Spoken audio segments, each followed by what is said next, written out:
Os Jogos Olímpicos no formato que conhecemos foram disputados pela primeira vez em 1896, em Atenas, na Grécia. Mas a origem da Olimpíada vem da antiguidade, época em que a competição significava um período de trégua no mundo recheado de guerras e conflitos. Na era moderna, os Jogos Olímpicos buscam premiar os atletas mais rápidos, fortes e precisos. E na Grécia Antiga, será que tinha esse objetivo? Como eram as Olimpíadas na Grécia Antiga é o tema do vídeo de hoje.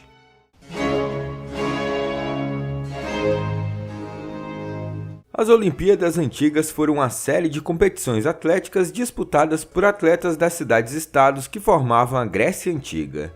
De acordo com os registros analisados por historiadores, os Jogos Olímpicos surgiram no ano de 776 a.C., na cidade de Olímpia, que fica na região sudoeste da Grécia. Daí vem a origem do nome da competição, Olimpíadas. Apesar dessa data ser apontada como ponto de partida, existem registros de competições realizadas antes dela. Segundo historiadores, os primeiros jogos, cujos registros indicam ter sido homenagens funerárias, tiveram 16 edições e foram interrompidos quando os dórios invadiram a Grécia e dominaram a região por um longo período.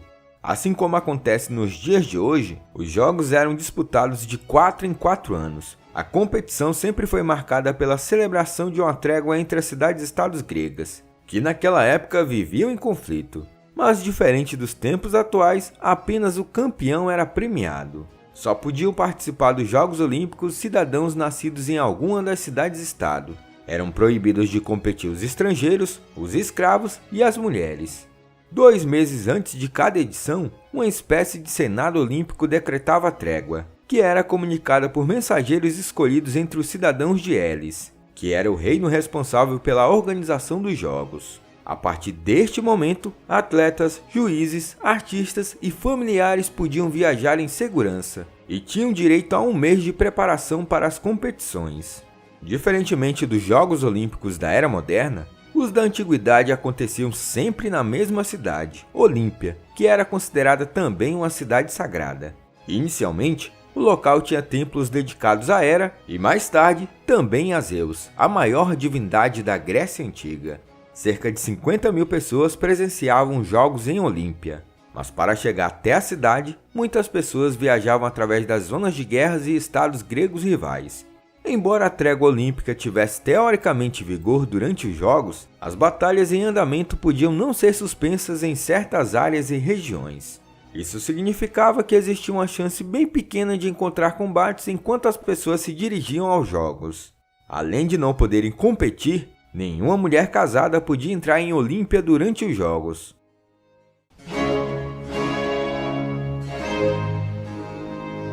O primeiro dia da competição era em grande parte uma ocasião cerimonial. Era o momento em que os atletas apareciam pela primeira vez, principalmente para fazer os juramentos que exigiam respeito às regras. Tradição que em certa parte se mantém até os dias atuais.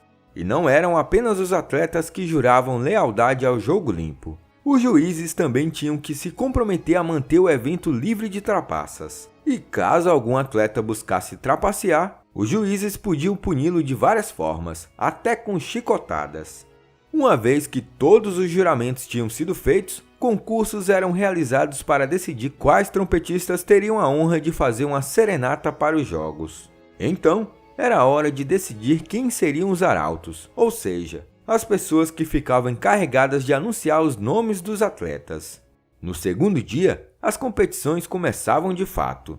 No hipódromo, os sempre populares esportes equestres davam início ao dia. Existiam todos os tipos de disputas, incluindo a quadriga, que era uma corrida emocionante e de alta velocidade, onde 4 cavalos puxavam cada carruagem. Além disso, tinha-se a corrida de bigas, que eram combates tracionados por 2 cavalos. À tarde, o famoso pentátulo acontecia no estádio. Essa modalidade era a medida definitiva da forma física, do físico e da habilidade esportiva de um atleta. Ao longo de algumas horas, os competidores enfrentavam 5 eventos diferentes: disco, salto em distância, dardo, corrida e luta livre. E quem fosse coroado campeão iria manter o título pelos próximos 4 anos. As premiações eram realizadas no Templo de Zeus. Em seguida, tinha-se um dia de descanso e alegria geral, sem eventos esportivos ocorrendo. Em vez disso, o sacrifício de 100 bois era realizado para encher o bucho da galera. Por volta da lua cheia, parte da carne de boi era oferecida a Zeus, enquanto o restante era compartilhado por todos os presentes. Após esse dia festivo, várias corridas a pé começavam no estádio. Dentre os esportes praticados na época, a corrida foi a pioneira. As provas aconteciam em linha reta dentro do estádio e eram divididas em 3 modalidades. A primeira delas correspondia a uma volta no estádio. A segunda era o diaulo, que correspondia a 2 voltas. E a terceira era o dólico, corrida considerada de longa distância, aproximadamente 20 vezes o comprimento do estádio. Outra modalidade bem popular era a corrida de armadura, onde os atletas competiam uns contra os outros carregando escudas e usando capacetes e armas. Também tinha-se os esportes de combate. Isso incluía o boxe e luta livre, bem como o pancrácio, uma modalidade que é quase uma combinação das outras duas. O pancrácio era particularmente bem brutal. No pancrácio, havia poucas regras atrapalhando os concorrentes. As únicas restrições eram que os lutadores não deviam morder seus oponentes, arrancar seus olhos, enfiar os dedos no nariz ou mirar nos órgãos genitais. Fora isso, estava valendo de tudo. O último dia dos jogos dava a todos os presentes a oportunidade de saudar os campeões com uma chuva de aplausos. O vencedor de cada evento era presenteado com a taéria, uma fita de lã vermelha que denotava um campeão olímpico. E também os atletas eram coroados com a coroa, logicamente, cerimonial de folhas de oliveira. Um detalhe curioso é que na maioria das competições, os atletas competiam da forma como vieram ao mundo, ou seja, peladões. Depois das premiações, o resto do dia era dedicado à celebração das demonstrações de esforço esportivo e glória que os participantes testemunharam nos dias de competição. Os vencedores dos jogos eram convidados para um banquete exclusivo, que também contava com a presença de todos os juízes, além de diversos políticos e dignatários. Se considerarmos que os Jogos Olímpicos antigos começaram em 776 a.C., dali em diante foram disputadas 293 edições seguidas. Mas a tradição começou a ser quebrada a partir do momento em que a região foi dominada pelo Império Romano. Em 149 a.C., passou a haver um conflito de culturas.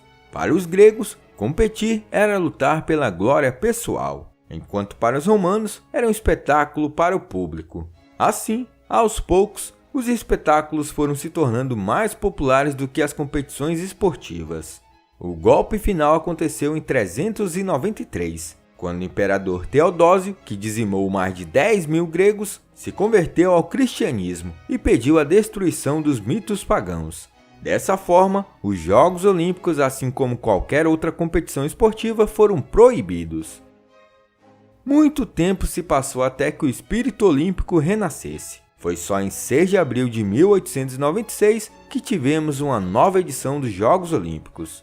Ela acabou acontecendo na Grécia, mas não foi em Olímpia, e sim em Atenas. Dessa forma, iniciava-se os Jogos Olímpicos modernos. E nesse ano de 2021, em Tóquio, será realizada a 32ª edição. Olá, eu sou o professor Danilo. Obrigado por assistir esse vídeo. Se você gostou, se inscreva no canal, deixe o like e compartilhe esse vídeo. Se você estiver pensando em ajudar o canal, você pode ajudar de 3 formas. Tornando-se um membro, clicando no botão Seja um Membro aqui embaixo desse vídeo, apoiando na nossa campanha no Apoia-se, clicando no link do comentário fixado. No mais, é isso. Até mais!